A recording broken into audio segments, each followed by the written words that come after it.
For those of you who don't know me, I'm Corin Cort and I'm a 4-year senior. Most of you weren't here to witness my extreme awkwardness freshman year, but some of you might remember the rough times I had. So I decided to pass along all my newfound wisdom in a letter to my freshman year self. Dear ccbpoppin31@aol.com, some words of advice you'd be keen to follow. 1, let me make one thing clear. It is not okay to wear Converse and gray Taft issue shorts to sports practices. It will only lead to varsity managing all of senior year.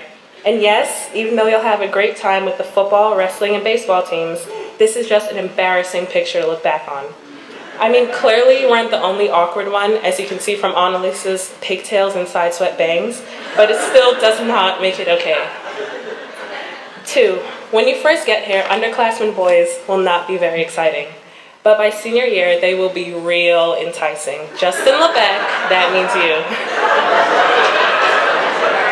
However, just because underclassmen boys don't float your boat now, does not mean that PG should. Do you really want everyone to call you Rin Rin for the rest of your Taft career? It's just not worth it. 3, trust me, you may think you have all the hot dance moves now, but just wait until you meet this. It's really easy to shake your boxer.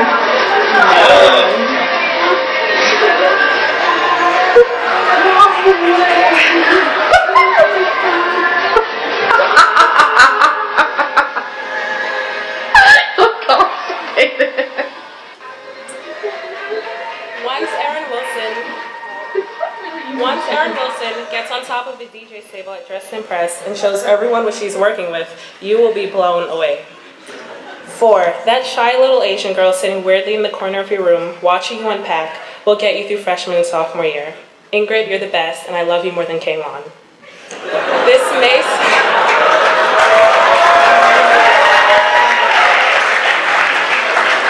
may sound very cliched, and it is, but cherish the time you have with your friends, because once you realize you only have 32 days left before graduation, and next year your closest friends will be anywhere from a 45-minute drive to a 2.5-hour flight to New Orleans instead of a killer 5-minute walk to 3rd floor Vogue, suddenly the petty arguments and beyond annoyed moments you've had don't seem as important. 5, last but definitely not least, you will fall in love. His name is Will Brown.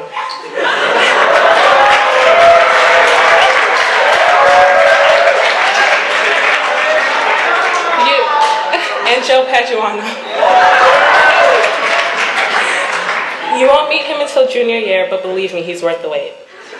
In all seriousness, some senior speeches tell you to embrace all your awkward and uncomfortable moments because they shape you into who you are. While this may be true for some people, I find them important for a different reason. During my younger years and more unfortunate moments, when they happened, I wanted to crawl into my bed and not leave until my mom could come to Taft and whisk me away from all embarrassment. In retrospect, these have been my most prevalent memories and the ones that will define my Taft career. Sometimes we focus so much on blending in with the crowd and trying our best to avoid humiliation at all costs that we don't see that these are the moments that we'll look back on and laugh at our 50th class reunions. So yes, I'm still slightly mortified about the time an unlucky volleyball accident left me wearing a huge Band-Aid on my cheek and Mark Hawkins kept telling people I look like the rapper Nelly. But just keep in mind that someday, some very far off day, maybe it won't be until the year 2063, this will be funny and something you'll enjoy. Sincerely, the older and much wiser Corin. Thank you to Amelia, Annelies, and Ms. Aguirre for helping me write this speech, Ms. Sarnioki for being the best, most supportive advisor for the past 4 years, and thank you to everyone who's helped create my best Taft memories. Mac Basement, my girls in the Rock, thirds volleyball freshman through junior year, all of my friends, even the weird day student ones, you know who you are. Cassie Rouge, because she thinks she deserves her own special shout out. My teachers in the class of 2017, thank you.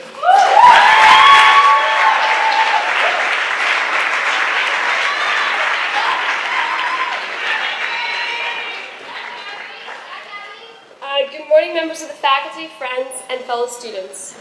Thank you, Corin. Standing before your faculty and peers and delivering a senior speech is one of our traditions at Taft, and I'm thrilled to have this opportunity to speak with you this morning.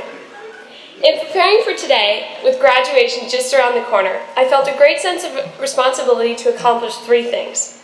Number 1, do my best not to bore you. Number 2, inject some humor and optimism into our post-traumatic college application fatigue. And number 3, share something personal and hopefully valuable with you from my own experience at Taft. While we have been living, laughing, studying, at times struggling together for the last few years, soon we are going to disperse into many different directions. I was thinking about how we are all going to pack up our experiences and take them with us, hoping they will serve us well in the next chapter of our lives. Once freshmen, now seniors, we will return to square one as freshmen once again. All of this led me to reflect upon an American tradition that my mom once told me about. It is one that takes place in the White House when the sitting president leaves office and hands the reins to the president-elect. The tradition entails the president leaving a note for his successor, a note often left in the drawer of the president's desk in the Oval Office. This tradition apparently began with Ronald Reagan, who left a note for George H.W. Bush on a card with a picture of a turkey on it. The note said, "Don't let the turkeys get you down." So what if we were to adopt a similar tradition at Taft, where our seniors leave notes for the incoming freshmen, perhaps in their desk drawers of their dorm rooms? Think about it, and imagine what you would write if you had to write one of these letters. What would you say to these innocent newcomers who, if they feel anything like I felt on my first day at Taft, are scared out of their minds, confused, lost, and worried about finding someone to have lunch with? Well, I did think about it, and I came up with a few words of wisdom that I thought would be valuable to the next generation of Tafties and quite possibly to most of us on our way to college. First, think of Taft and whatever college you will be attending as a menu of possibilities. People from around the world, faculty with diverse and valuable experience, and a campus that we are so lucky to call home. If ever there was a time to try new things, this is it. While hockey was and always will be my great passion at Taft, I signed up for cross-country running, and I hold the personal record for coming in last the most consecutive races.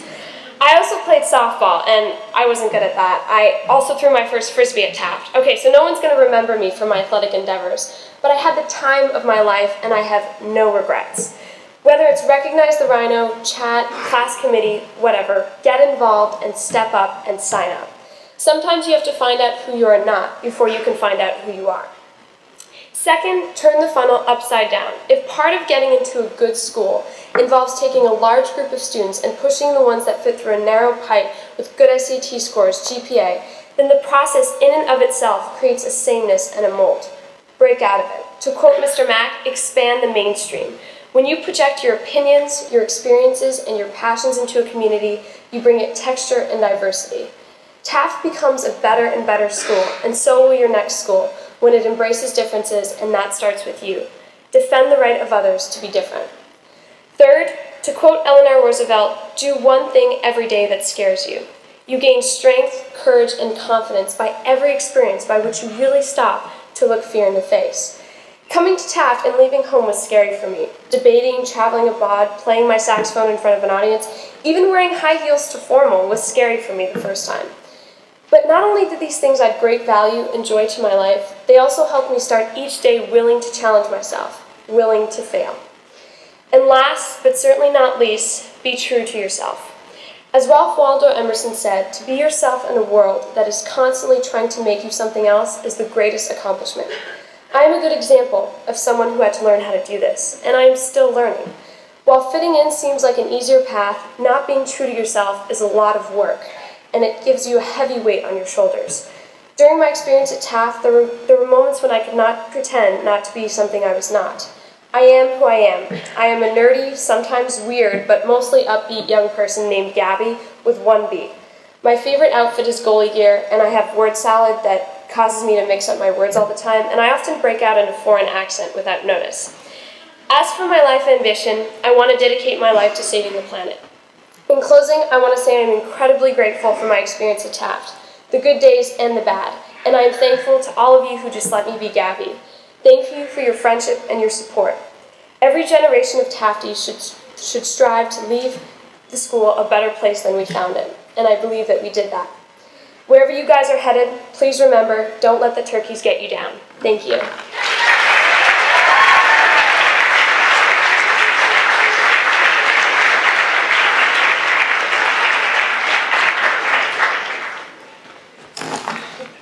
There's a picture. Okay, hello, My name is Annelies van Breen and I'm a senior. This is my 8th grade graduating class. As you can see, it is small. There are 9 students, 8 girls, and 1 boy. I grew up in a town that had a population of 850 people that was 100% white, and there were more cows than people. A diverse community was unknown to me before I came to Taft. There were only 2 Asians in my school, and they had been adopted into white families. My decision to come to Taft was based on knowing that there was more in the world than cows and white people. And now, after 4 years at Taft, I believe that the people you encounter in your life are those who shape your perspective on the world.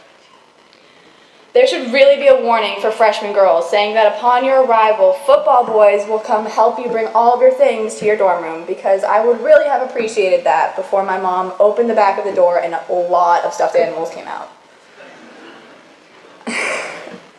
I was mortified, but that's how Taft works. It uses moments of uncertainty and throws and twists and turns to see how you overcome them. The very size of Taft in comparison to my previous school changed the classroom dynamic that I had known, to one where students sit together from almost every continent, sharing their opinions based on their beliefs and their personal perspectives.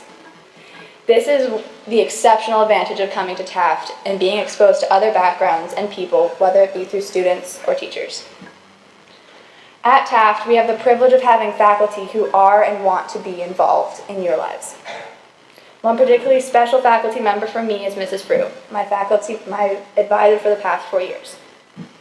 Mrs. Frew walked into my dorm room my 2nd or 3rd night at Taft with a big smile and 2 cookies. One was chocolate chip and the other was oatmeal raisin. She had come prepared and with options. This was the precursor for many lunches and tea sessions we would share in the years to come, and she has encouraged me through all the decisions that I've made at Taft.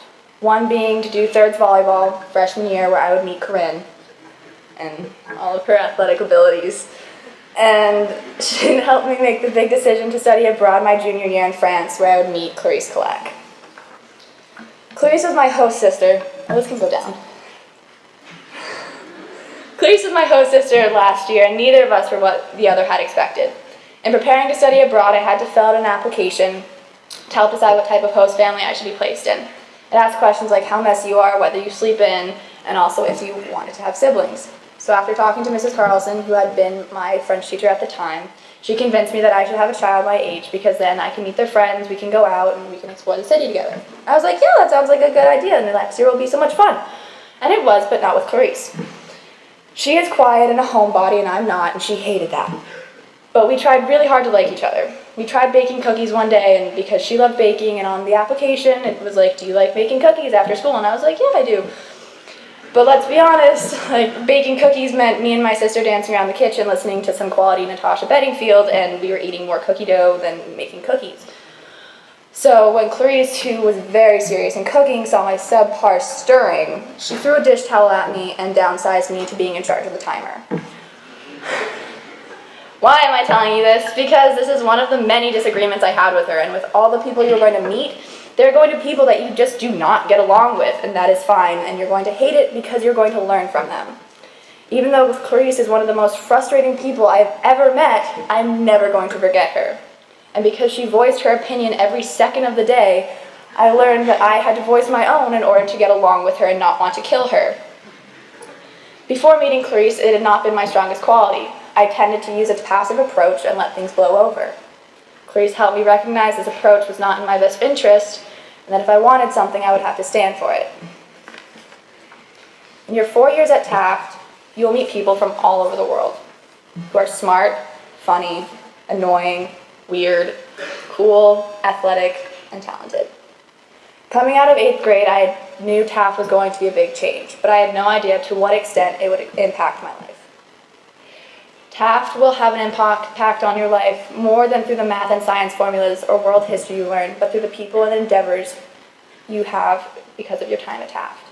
For me, it was knowing that I could always count on Mrs. Frew, and for my junior year abroad. Everything you do, whether it is a mistake or an accomplishment, shapes you into the person you will become. The exposure to people and opportunities we encounter at Taft is the reason why we are here. Life will always throw unexpected twists and turns, whether it be facing the football team on the first day of freshman year or having to live with a crazy French teenage girl. But I believe that Taft has better prepared me to handle the unexpected in the years to come. I would like to say a big thank you to Mrs. Frew for being my advisor. Shout out to the Congdon girls, and seniors, we have 32 days left and counting. Let's make the most of them.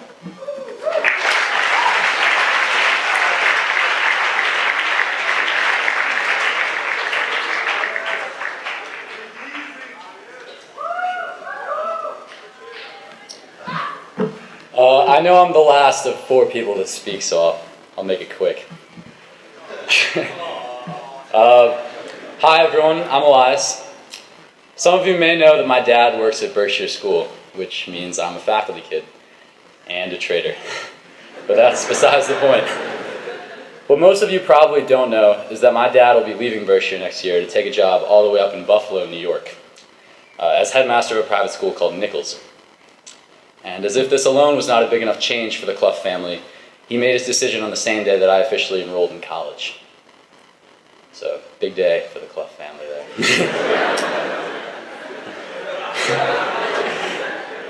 My dad and I are both about to experience big changes in our lives.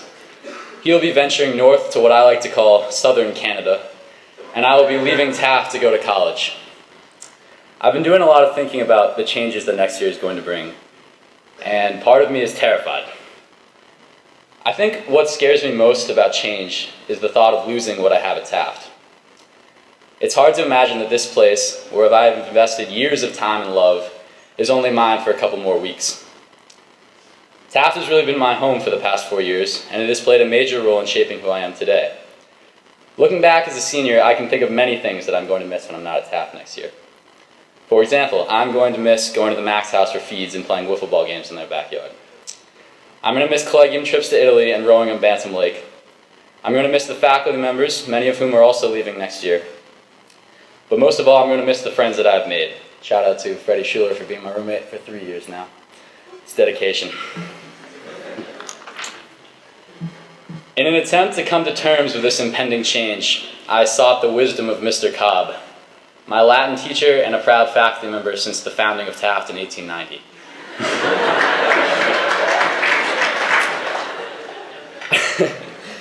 I asked him what he thought about his own retirement, if leaving Taft would be a good change for him. He told me that although he is going to miss Taft, he thinks, and I quote, "the change is necessary." He said that he has loved working at Taft, especially with his Latin 4 class. Yeah, shout out to Latin 4. But he has reached a point in his career where he knows that it's time to retire. And I guess in a way I know I'm ready to graduate too. Looking back, I realized that change has been really good for me. I came to Taft 4 years ago as a young and very awkward freshman. I think I have a picture of it. Yeah. Yeah, so that's me, freshman year. I think it was the first day of classes next to Mr. Hinman. I'm now a lot taller than Mr. Hinman. Anyway. So I came as a very young and very awkward freshman, full of dreams of meeting girls and being the big man on campus. Now I stand before you 6 inches taller, a lot less blonde, and confident enough to speak in front of the entire school. And I even met a girl.